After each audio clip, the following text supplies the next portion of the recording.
There he is. Yeah. Good fish too. How about that? I'm gonna show you guys a kind of, it's not my secret, so to speak, but it's my secret. Let me get this booger off here. I want to show you guys. I'm gonna hit this spotlight. Little largemouth bass. I want you guys to look at this chatterbait. One of the things that I want you to look at is the head. This was a 3/4 ounce JackHammer, and I throw a chatterbait a lot. Most of the time it's up there in the bushes. As you can see, it's kind of flooded up in there. Water temperature is 49.7. A lot of people say, oh man, that's too cold to be throwing a chatterbait. It's not too cold to be throwing a chatterbait.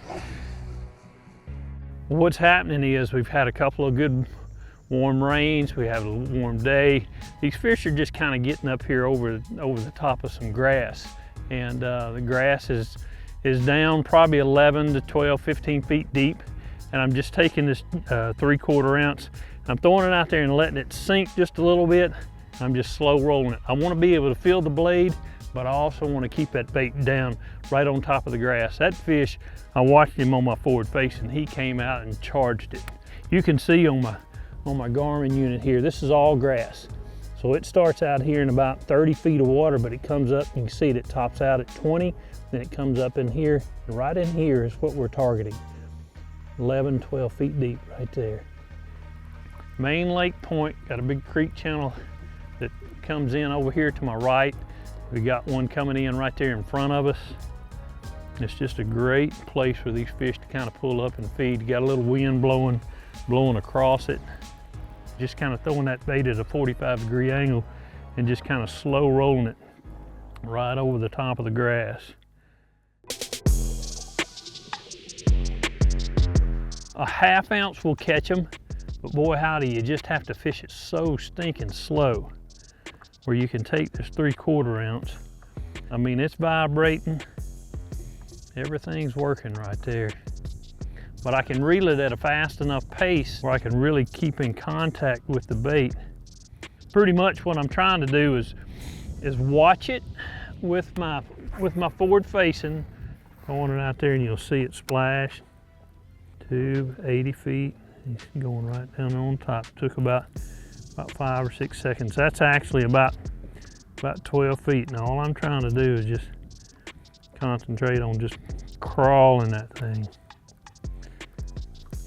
Just popping it every once in a while with your rod tip, just kind of giving it a little bit of extra action, and good way to cover a little bit deeper grass. Like I said, we've been fishing 11 to 15 feet on top of that grass, 3/4 ounce JackHammer, just getting that bait down. The other thing on the trailer, Scented Jerk ShadZ, in my opinion, you don't want a paddle tail style, because that paddle tail will make that bait rise up. You want a trailer on that big JackHammer, a straight tail. Keep that bait down, keep it over the top of the grass, kind of ticking that cover.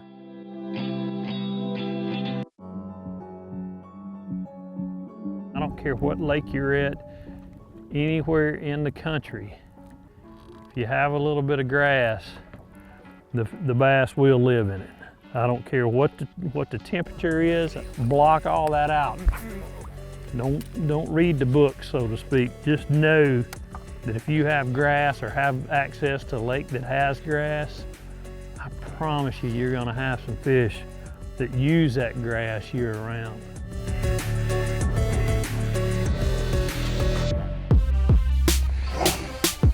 Super long cast, covering a lot of water. The one thing that I would suggest is, you know, lighten that line up just a little bit. A lot of times I'll use 12 to 14 on this. And I also want that lighter line to allow that bait to get down and get on top of the grass.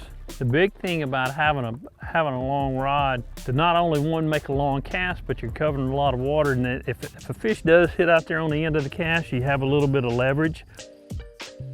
This is actually a 710 heavy moderate, And I like the moderate because it, you know, just kind of allows that bait to load up in the grass, and then when you rip it out, makes it act like a bait fish, you know, is potentially trying to run from the game fish.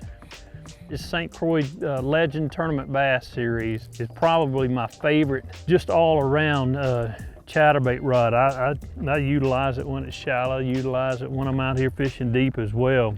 7.5 to 1, it's a Lew's Tournament Pro, 30 inches per turn on your reel handle. That's kind of the magic number for me. 14-pound gamma fluorocarbon line. I really think fluorocarbon is the deal, just simply because it allows you to really feel that vibration.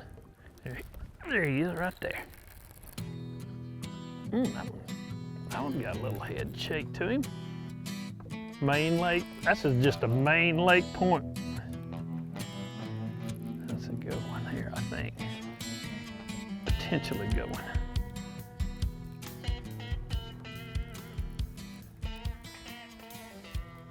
He lit it up pretty good. Kind of aggressive. I hadn't even seen him. It may not be a bass.